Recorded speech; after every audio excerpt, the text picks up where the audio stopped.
Assalamualaikum warahmatullahi wabarakatuh. Yang kami hormati Dr. Haji Maftuhin selaku Rektor UIN 1 Tulungagung. Yang kami hormati Dr. Ahmad Muhtadi Ansor selaku Dekan Fasih UIN 1 Tulungagung. Yang kami hormati Dr. Nur Fadilah selaku Ketua HMJ HTN. Yang kami hormati Bapak Abdul Hakim Salahuddin MH selaku dosen pengampu pendidikan kewarganegaraan. Di sini saya Muhammad Komarudzaman dan teman saya Tria Khairunasiha dan juga Cik Mercahya Friska Umanda akan mempresentasikan tentang integrasi nasional.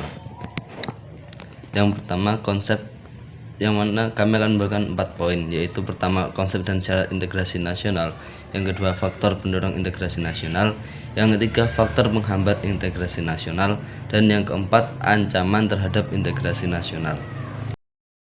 1. Konsep dan syarat integrasi nasional. Integrasi nasional adalah sebuah proses penyesuaian dengan unsur-unsur kebudayaan yang berbeda sehingga akan mencapai suatu keselarasan fungsi yang ada di dalam kehidupan masyarakat.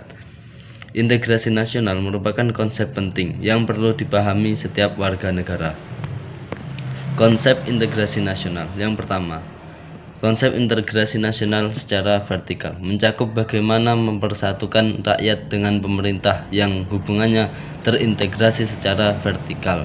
Dan yang kedua, konsep integrasi nasional secara horizontal mencakup bagaimana menyatukan rakyat Indonesia yang tingkat kemajemukannya cukup tinggi secara horizontal.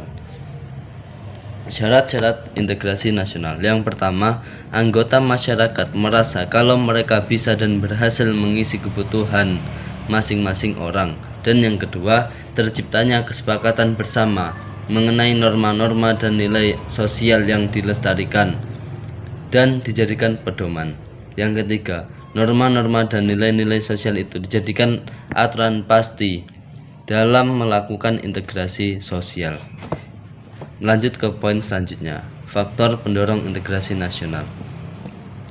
Faktor pendorong integrasi nasional. A. Faktor internal. Yang pertama, adanya semangat persatuan dan kesatuan dalam bangsa, bahasa, dan budaya tanah air Indonesia. Yang kedua, adanya kepribadian dan pandangan hidup kebangsaan yang sama, yaitu Pancasila. Dan yang ketiga, adanya jiwa dan semangat gotong royong, solidaritas dan toleransi yang kuat.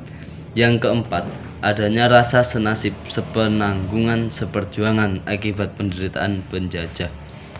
B. Faktor eksternal. Pertama, adanya ancaman dari luar yang menyebabkan munculnya semangat nasionalisme di kalangan bangsa Indonesia. Yang kedua, munculnya berbagai globalisasi di berbagai bidang kehidupan. Yang ketiga, adanya pasar bebas. Yang keempat, terjadinya peperangan di berbagai negara. Faktor penghambat integrasi nasional. Yang pertama, masyarakat yang beraneka ragam. Yang menjadi faktor penghambat integrasi nasional karena adanya perbedaan yang mencolok antar masyarakat. Yang kedua, wilayah yang luas. Yang ketiga adalah paham etnosentrisme yang sangat kuat. Paham etnosentrisme adalah fanatisme suku bangsa yang meresepsikan bahwa kebudayaan yang mereka miliki lebih baik dari kebudayaan lainnya. Yang keempat adalah pembangunan yang tidak merata. Yang kelima adalah tergerusnya budaya asli. Nilai-nilai budaya bangsa yang melemah terjadi ketika budaya asing yang tidak sesuai dengan kepribadian bangsa. Yang terakhir yaitu ada ancaman terhadap integrasi nasional. Di sini terdapat 2 ancaman, yaitu ancaman militer dan non-militer. Ancaman militer adalah ancaman yang menggunakan kekuatan bersenjata yang terorganisasi yang dinilai punya kemampuan membahayakan kedaulatan negara, keutuhan wilayah negara, dan keselamatan segenap bangsa. Adapun ancaman non-militer atau disebut dengan nirmiliter memiliki karakteristik yang berbeda dengan ancaman militer, yaitu tidak bersifat fisik dan bentuknya tidak terlihat seperti ancaman militer. Karena ancaman ini berdimensi ideologi, politik, ekonomi, sosial budaya, teknologi, informasi, serta keselamatan umum. Baik, untuk sesi tanya jawab, seperti biasa di grup WA dan video ini saya akhiri. Terima kasih. Wassalamualaikum warahmatullahi wabarakatuh.